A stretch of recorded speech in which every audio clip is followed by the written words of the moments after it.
Oi, gente, tudo bom? É, Chegamos aí a mais um conteúdo. Essa semana a gente vai falar sobre a colonização portuguesa. É um conteúdo muito batido. Vocês aprenderam ele no ensino fundamental. Tem professor que se prende bastante a ele. Né? No Fundamental 1, quando vocês eram menorzinhos, talvez vocês tenham visto isso. Acho que quarto ano, quinto ano, talvez. Né? Então, eu acredito que a maioria das coisas que eu vou falar aqui não seja novidade. Próxima semana, próxima semana E eu acredito que a gente já vai trabalhar com colonização holandesa, francesa, a gente vai expandindo aí as análises, tá bom? E depois entre já em outras temáticas, como o processo de interiorização das colônias e depois a questão indígena também. Que na verdade eu nem vou me atentar tanto aos indígenas daqui para frente, porque a gente passou um tempão falando sobre eles aí nas aulas anteriores, tá bom? Então a gente vai falando aí sobre a questão da colonização portuguesa na América. Então vamos lá, a discussão. Historicamente falando, e vocês também se habituaram a ouvir isso, no dia 22 de abril de 1500, Pedro Álvares Cabral ele aporta na região da Bahia, que hoje a gente conhece chama de Porto Seguro, tudo. Esses argumentos aí já são bem conhecidos historicamente falando. Mas qual é a grande questão? Essa viagem de 1500 não é a viagem do descobrimento, como muita gente pinta por aí essa conversa. A viagem que acontece em 1500 ela vai ser uma missão com o objetivo de mapear as áreas, reconhecer o território que era pertencente a Portugal. Então, identificar as áreas da América pertencentes a Portugal que dão margem para um entendimento do que os portugueses estavam tendo posse dali para frente. Então, nos primeiros anos do século XVI, a região da, da, da América portuguesa ela não vai ser altamente explorada, né? Nesses primeiros anos iniciais ali. Ela vai ser mais reconhecida. Mas o que é que acontece? Por essa falta de moradia por assim, na colônia, outros grupos vão começar a crescer o olho, vão começar a despertar um interesse sobre aquela região. Então, gradativamente, corsários franceses, corsários são geralmente piratas do governo. Eu vou usar esse termo bem chulo, mas ainda está errado, tá? Piratas, né? Alguns corsários franceses margeavam a costa da América, holandeses e espanhóis também, principalmente espanhóis, tá?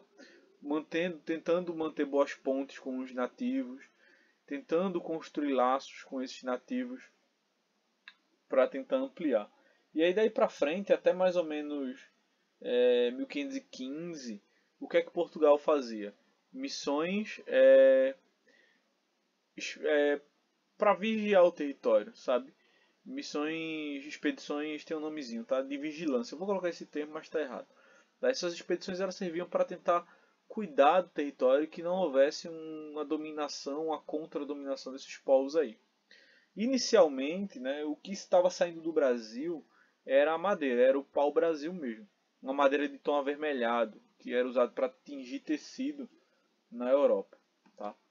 Outra coisa que muito se fala, e o livro de vocês inclusive fala muito isso, diz que o indígena trocou a mão de obra, o trabalho dele, por objetos. Fez um escambo ali, trocou, e com isso, a partir daí, né, se começou o processo de extração. Mas na verdade, se vocês procurarem saber sobre as culturas nativas, o que estava se vendo ali na cabeça do nativo não era uma troca comercial, e sim uma questão ritualística ali, como uma troca de presente e construção de afinidade. Consequentemente, o nativo passa a trabalhar para o europeu, que depois vão sofrer várias tentativas ali de escravização. Né? Enfim, mesmo assim, esses primeiros contatos vão causar uma proximidade entre o nativo e o europeu que vai auxiliar nessa extração, nessa conquista desse material. Então, gradativamente, o nativo ele vai passar por processos de catequese, de aculturação, meio que vão tentar europeizar o nativo, o gentio da terra. Né? Então, muitos nativos eles vão fugir para o interior, outros vão ficar contra mesmo os europeus. A gente vai ter a questão dos tapuias, que eram indígenas mais do interior também lutando contra os europeus. Então as formas de resistência elas vão acontecer das mais diversas maneiras. Tá? E no que diz respeito à colonização propriamente dita, a gente teve um ban mesmo, um início mais pesado com isso. Primeiro, claro, com a construção das feitorias, para tentar vigiar mais o território.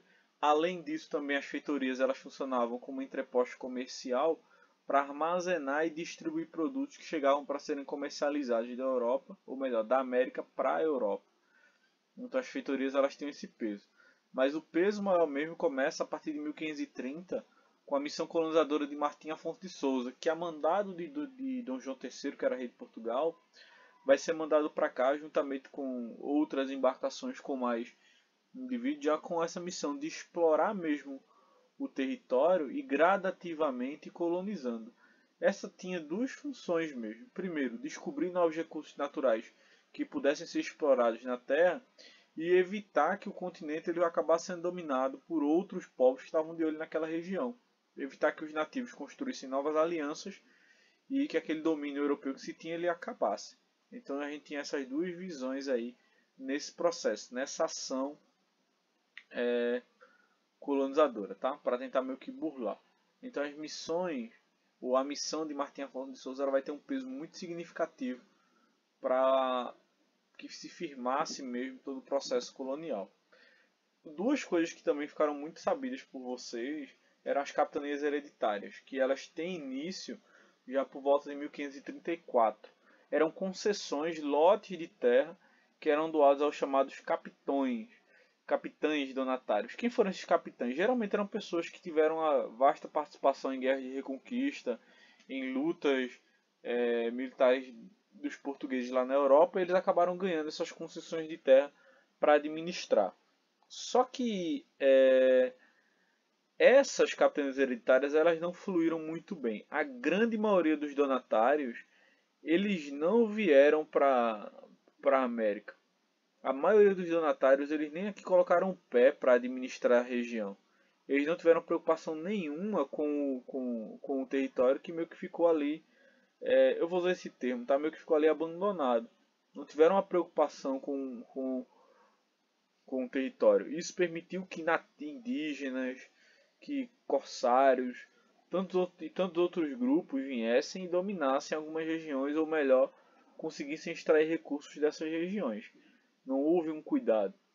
As regiões que prosperaram ainda foram as de Pernambuco e São Vicente, justamente as regiões que pertenciam ao mesmo capitão donatário que foi Duarte Coelho, que por sinal veio para cá.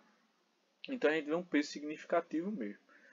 Os donatários eles tinham muitos poderes. Eles podiam criar leis, punir crimes, fundar vilas e podiam doar terras, como era o caso das Sesmarias, que eram lotes doados pelos donatários para famílias que tinham, como que ficavam com a função mesmo de tornar aquela região produtiva. Então era a função da pessoa que recebia a Sesmaria do donatário desenvolver alguma agricultura naquela região, né, criar animal, alguma coisa que tornasse aquela área rentável. Só que as Sesmarias também sofreram muito com ataques de indígenas, além, claro, de que algumas, por má administração, acabaram falindo. E aí a gente entra em um debate. Durante muito tempo, vocês devem ter visto o desenho das capitanias hereditárias todos na vertical. Só que alguns estudos datados de 2010 para cá, eles têm mostrado uma coisa muito diferente. Principalmente com algumas análises cartográficas, mesmo alguns mapas mais antigos, eles mostram que algumas capitanias, como as do Maranhão, região do Piauí e Ceará, elas tinham uma posição diferente, mais voltada para a vertical. Perdão, vocês se habituaram a ver o desenho das capitanias na horizontal. E esse estudo novo ele mostra as capitanias na vertical. Um desses historiadores que fazem essa análise é Jorge Pimentel Sintra. Tem um artigo dele na Cielo. Quem tiver interesse, ele explica como foi que ele chegou a essa conclusão e como ela é justificável, tá? Então a configuração das capitanias elas vem sofrendo uma alteração no entendimento de sua estrutura já há alguns anos já, tá? Outra coisa também relevante para o nosso entendimento eram os órgãos da administração. Como eu falei para vocês, as capitanias hereditárias não vão para frente, elas não vão fluir, e o governo ele decide instituir já por volta de 1449 o chamado governo geral. O primeiro administrador do governo geral vai ser um sujeito chamado Tomé de Souza. Qual era a função? trazer uma centralidade maior à colônia, trazer ou melhor, um governo, uma administração mais próxima do rei para a coroa. E aí a gente vai ver toda uma linha mesmo de colonos. Então, quem fazia parte do governo geral? Nós vamos ter um ouvidor-mor, que cuidava da justiça, o capitão-mor, que cuidava da defesa, e o procurador-mor, responsável pela questão dos impostos. Tá bom? E claro que durante a história, esse governo não vai ficar restrito apenas a Tomé de Souza. Nós vamos ver Duarte da Costa e depois Mendes Sá. Depois disso a gente vai ter a questão da formação de vice-reinos, mas isso aí já é outra estrutura política que vai competir a outro momento, tá? Que aí isso já é bem mais para frente. Além, claro, do governo geral, nós vamos ter também as câmaras municipais, que elas têm um poder menor. Geralmente era o poder ligado às vilas. E aí os grandes agricultores, ou os chamados homens bons, é que administravam essas áreas mesmo com sua influência. E aqui tem um gráficozinho, uma tabelinha que ela mostra essa estrutura. Bem, pessoal, o que vocês têm para essa semana é um trabalhozinho valendo 3 sobre a questão da mão de obra escrava na colônia. Vocês façam uma pesquisa, estruturem o material, montem essa pesquisazinha e vocês me mandam, tá bom? Valeu, muito obrigado pela atenção e tchau.